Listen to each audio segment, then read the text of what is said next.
Chers frères et sœurs, bonjour et d'ores et déjà, bonne journée. Frères, nous aussi entourés de cette immense nuée de témoins et débarrassés de tout ce qui nous alourdit, en particulier du péché qui nous entrave si bien, courons avec endurance l'épreuve qui nous est proposée, les yeux fixés sur Jésus qui est à l'origine et au terme de la foi. Hier, nous disions déjà que nous avons à rendre témoignage de ce que les autres ont réalisé afin que nous puissions aller de l'avant avec eux dans notre comportement ecclésial qui nous permette effectivement de reconnaître comment les autres ont vécu, que en voyant justement ce témoignage que les autres puissent nous laisser, que nous ayons la possibilité de croire. Oui, par le témoignage des autres, nous devrions croire.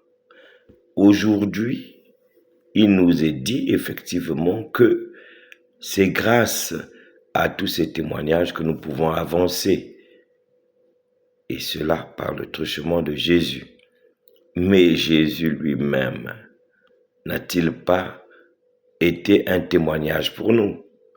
C'est pourquoi dans notre évangile, nous voyons combien en une seule ligne, nous avons la possibilité de retrouver jusqu'à 3 différentes guérisons que le Seigneur exécute.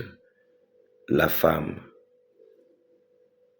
qui a la perte de sang, la fille de Jaïr qui nous intéresse le plus et bien plus encore.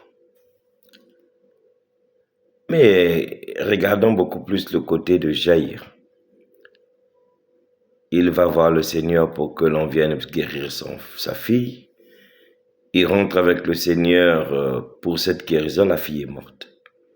Heureusement, il a gardé sa foi parce que le Seigneur, quand il lui dit « ta fille vit, elle dort, elle ne meurt, elle n'est pas morte », n'importe qui aurait pu se tromper en croyant comme les autres que la fille est morte. C'est cette foi. Jaïr était convaincu par les messages qu'il entendait, de la même manière que la femme qui avait la perte de sang savait que celui-ci agit véritablement. Le témoignage lui est parvenu. Il a cru à ce témoignage. Il savait que quelque chose allait se passer. Comme cette femme-là qui disait, si je ne touche qu'une frange de son vêtement, je sais que je vais guérir. La foi. Oui, la foi. Et le Seigneur est arrivé à la maison de Jaïr. Talita Koumi, jeune fille, lève-toi. La fille est debout. La foi.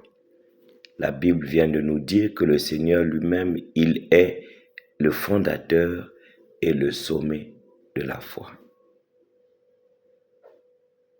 Chers frères et sœurs, la foi déplace les montagnes. Quand le Seigneur viendra, trouvera-t-il la foi sur la terre? Bonne journée et à bientôt.